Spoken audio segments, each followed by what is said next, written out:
বাবাটা না বড্ড বোকা, লোকে যা বলে তাই শোনে। বাড়িতে এসে কিছু বললে আমি আবার বকে দিই।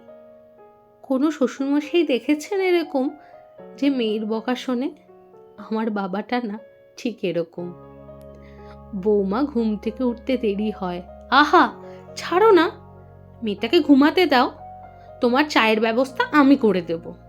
আমি তো সকালবেলা ঘুম থেকে উঠে পুজো দিয়ে মর্নিং ওয়াকে হাঁটতে যাই, তখন না হয় আমি চাটা করে ফ্লাক্সে রেখে দেব। আমার বাবাটা না ঠিক এরকম। বাবাটা না মাকে বড্ড ভালোবাসে, প্রচণ্ড ভালোবাসে।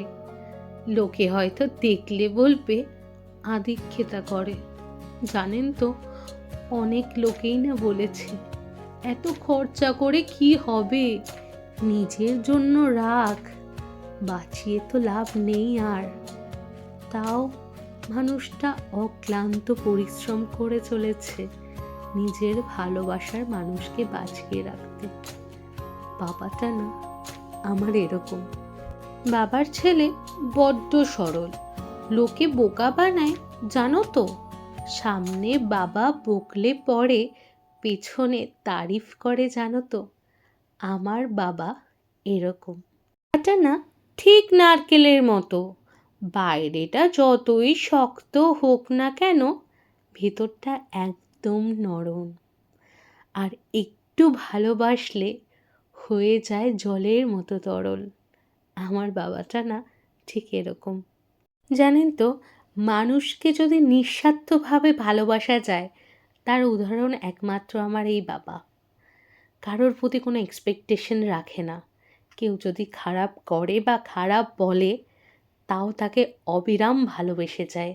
আমরা হয়তো অনেক বারণ করি, বলে সামলে চলো, এরা অনেক ক্ষতি করতে পারে, তাও মানুষটা শোনে না। জানেন তো, নিজের দায়িত্ব, গুরুত্ব, সমাজের প্রতি কর্তব্য, স্টুডেন্টদের প্রতি কর্তব্য, সব কিছু অবিরাম অনায়াসে হাসি মুখে প্রতিনিয়ত সব বোঝা নিজের মাথায় নিয়ে চলেছে। সঙ্গী হারানোর ভয় কতটা যে ভয়ঙ্কর আপনারা জানেন তো, তাও আমাদের হাসি মুখে অবিরাম হাসিয়ে চলেছে অফুরন্ত। আমার বাবাটা না এরকম, জানেন তো। এই খুদেগুলোর স্যার তিনি, দেখতে খুব ভয়ঙ্কর। বাড়ি থেকে 3টে কাজ না করলে কান ধরে উঠবোস করতে হবে বারংবার। কিছু নরম কিছু গরম সব কিছু দিয়ে ভালোবেসে আমাদের সবাইকে আগলে রেখেছেন। না হাই, তোমাদের ভালোবাসায় আমি তাড়াতাড়ি সুস্থ হয়ে গেছি। আজকে আমি রান্না করিনি, কিন্তু বেড়ে দিয়েছি সবাইকে। খেতে পারবো কি জানি না, খাওয়াটা এখনো ঠিক আসেনি, একটু লিকুইড হলেই ভালো হয়। তবে মেয়ে খিচুড়ি করে দিয়েছে এই জন্যই। আরে ওই জন্যই তো পাতলা পাতলা খিচুড়ি করেছি। সবসময় গুলে কি ভাত দুধ ভাত খেলে হয় বলো না? একটু খাও, দেখবে মুখ ছাড়বে। এক সপ্তাহ একটু গুলে খেলে আমার কি ভালো লাগে, কারণ নাহলে আটকে যায়। ও আটকাবে না মা, পাতলা পাতলা খিচুড়ি রয়েছে দেখো তোমার জন্য। এতটাও খেতে পারবো না, একটুখানি তো, এক হাতা। একটু জল দিয়ে দাও খিচুড়িতে। আর না পেলে গুলে খাবো গ্লাসে। কি করবে ভাবি? খিচুড়িতে জল ঢেলে দাও, পাতলা হয়ে যাবে। হ্যাঁ, না খেতে পারলে এখানে লাগলে তখন গুলেই খাবো আমি। মা খুব পাতলা বানিয়েছো, তুমি আগে খাও না, খেয়ে দেখো তারপর। দেখছি।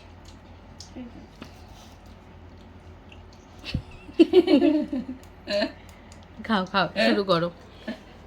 খেতে তাহলে পারবে। আগে বলো তুমি কি কি রান্না আজকে পরিবেশন করলে। আমি রান্না করেছি এই যে পটল ভাজা, আলু ভাজা, চিচিঙ্গে ভাজা, সব পোস্ত দেওয়া আছে। মা নাহলে মন খারাপ করবে, কাটবে। আর চিকেন আছে, কিন্তু আমি চিকেন খেতে পাচ্ছি না।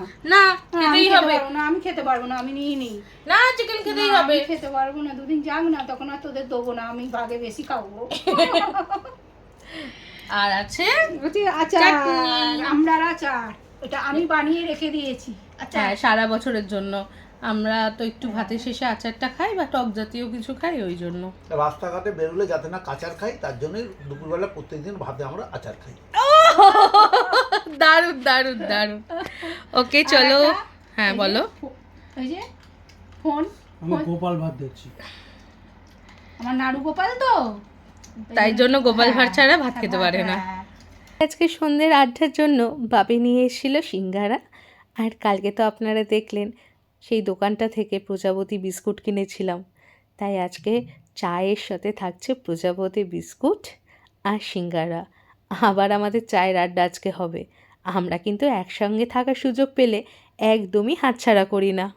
কে বাপি ক্লাস করে তাড়াতাড়ি চলে এসছে, তাই জন্য আবার আজকে আমাদের সন্ধ্যার আড্ডা হবে। আমার মারো।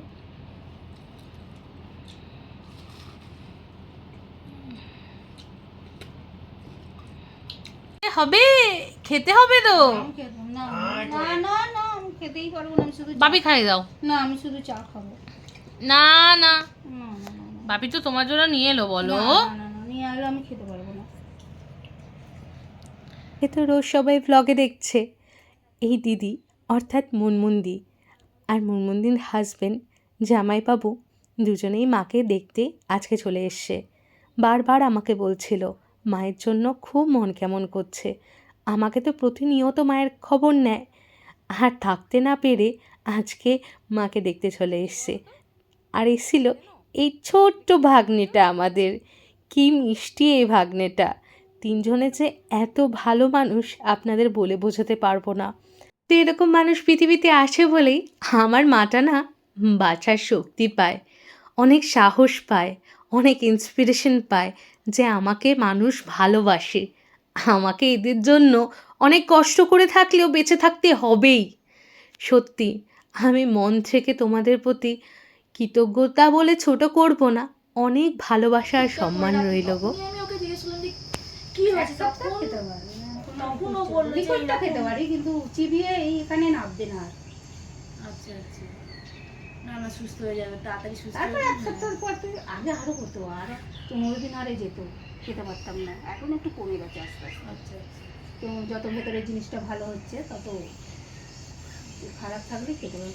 আমি তো যখন সেকেন্ড যেমন 1 মাস কিচ্ছু খাইনি, যখন আমার শ্বশুর মারা গেল 1 মাস শুধু কি খেতেন না? শুধু লিকুইড, শুধু মানে মারা গেছে কিছু করার নেই, টেংরি স্যুপ ছাড়া কিছু খেতে পারতাম না। আচ্ছা আচ্ছা, ওই জুসটাই শুধু হতো, কোনো তখন কোনো মানে ওই ওটস নয় কিছু না, সবেতেই বমি। মুখের স্বাদ- ওইটা যেহেতু আরো তরল, যা খেতে সব খেতে পারবে। সবটাই তো সবই তো 1 মাস পুরো পুরো। হ্যাঁ আসবো আসবো। হ্যাঁ দিদিরা চলে গেল, এবার আমরা ডিনার করব। ডিনার করার পর ভিডিও এডিটিং করতে হবে, তারপর আরও অনেক কাজ আছে, তারপর আমরা শুয়ে পড়ব। আর ভিডিওটা ভালো লেগে থাকলে লাইক, কমেন্ট আর সাবস্ক্রাইব করতে একদম ভুলবেন না। চলো টাটা।